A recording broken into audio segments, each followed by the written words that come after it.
Thank you. Thank you for 1,000 subscribers. I started doing some silly Shadow the Hedgehog impressions in my shorts. So check those out if you haven't already, and if you guys enjoy those, then let me know in the comments and I'll keep them coming. Sonic the Hedgehog is one of the most iconic franchises in history. It's been a part of my life for as long as I can remember, honestly. I remember the first time I ever played Sonic was at this one game shop. All the other kids were busy playing Tekken 5 on the PS2 and I wanted a turn, but there were too many of them, so I looked around and I found this other place where nobody else was. I saw an old game console, a TV, a controller, and this game that had some blue creature on it. Something about him just drew me towards him when I saw him on the TV. So I just picked it up and I started playing. I didn't even know if I was allowed to, but I was a kid, so I didn't really care. I left this place not knowing what I was playing or who I was playing as, but I spent at least a few hours there, which I think wasn't acceptable to do, but again, I was an oblivious kid. Drop a like on this video, by the way, it really helps the channel out. A few weeks later, I see an advertisement for a cartoon on one of these kids channels on TV for a show called The Adventures of Sonic the Hedgehog.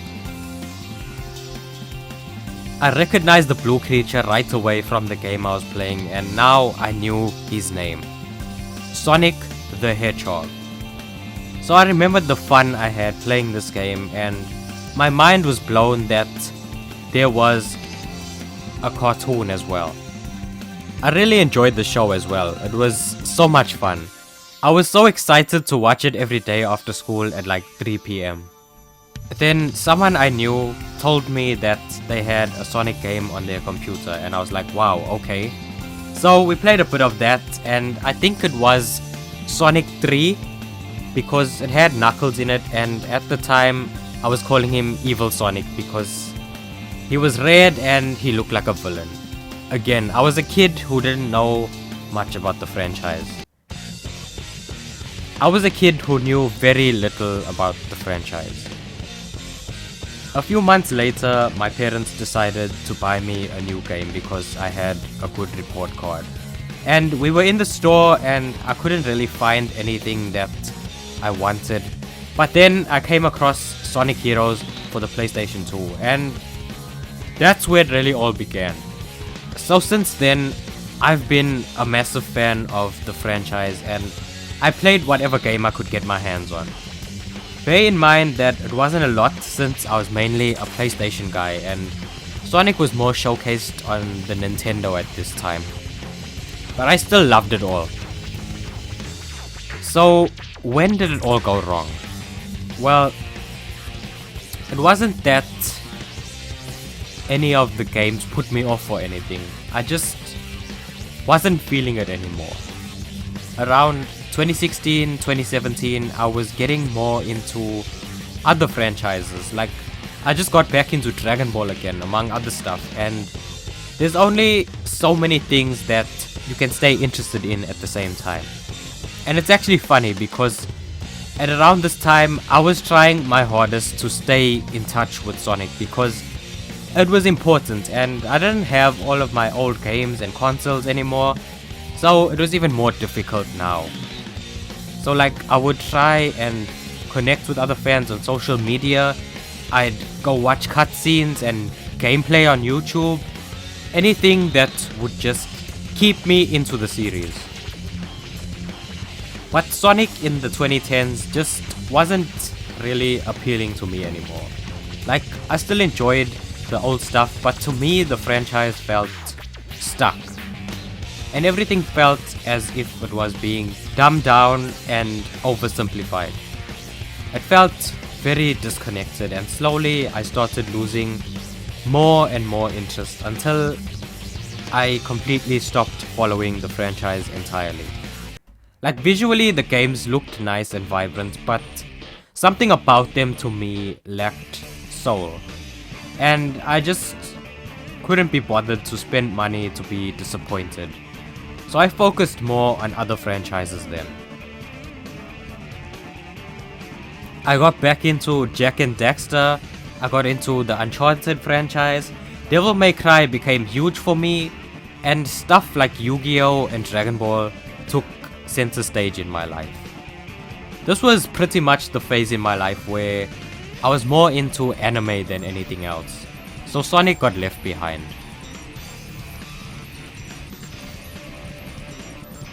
As time passed, I started casually playing it again. I even played Sonic Adventure 2 for the first time, and I absolutely adored that game. I still wasn't into the franchise as a whole though. Then 2020 and the lockdown happened, and I started playing Sonic Heroes and Shadow the Hedgehog again, which were the two first Sonic games that I ever owned. And I hadn't played them in years to this point, so I actually played them quite frequently when coming back. They were my two favorites after all, and during this time I was going back and replaying lots of games from my childhood, since we were all stuck at home for the most part. So I reconnected with my old love for the franchise, but I wasn't going to get into the franchise again because I had no faith in the new stuff, even though I wasn't really following the new stuff. Soon after, I watched the first Sonic movie. Remember those early trailers with the ugly Sonic design? That was a terrible first impression, but the studio actually changed it after all the backlash, so I got a bit of hope that they'll do their best to please fans old and new. Plus, I enjoy Jim Carrey, and I thought he'd kill it as Eggman. And he did. I loved this movie so much, and it felt so fresh yet so familiar. The movie gave me the hope that I wish I could have for the games. I enjoyed the movie, but I still wasn't going to try any of the games. So around that time, I started my channel, not really knowing what I was doing, but I was trying stuff. Then, earlier this year, I actually finally unlocked the last story of Sonic Heroes for the first time. It only took me like 15 years, but I was finally able to collect the 7 Chaos Emeralds in the game. I know, I suck. But I actually found it difficult as a child. So I played the last story and I loved it. Go check out my Sonic Heroes video if you haven't already, by the way. And then the Sonic movie 2 came out. And unfortunately, I got hit with the spoiler of the post-credit scene. But this scene in particular might be the reason why I'm back into the Sonic franchise now. So the movie itself was great, but to me, the post-credits completely overshadowed it. No pun intended. Because we got our first look at Shadow the Hedgehog. And Shadow is my favorite Sonic character. He's one of my favorite characters in all of fiction. Growing up, I gravitated towards him because he was the quiet, introverted loner and confused at times, but he was still a hero. And me, as a kid, was this weird, quiet loner who didn't really talk much or get along with people, but I always wanted to do right and be the hero in someone else's story. So he kind of spoke to me. So I left the theater that day after Sonic 2 thinking, you know what, I have a YouTube channel, I love this thing, so why don't I share it with people?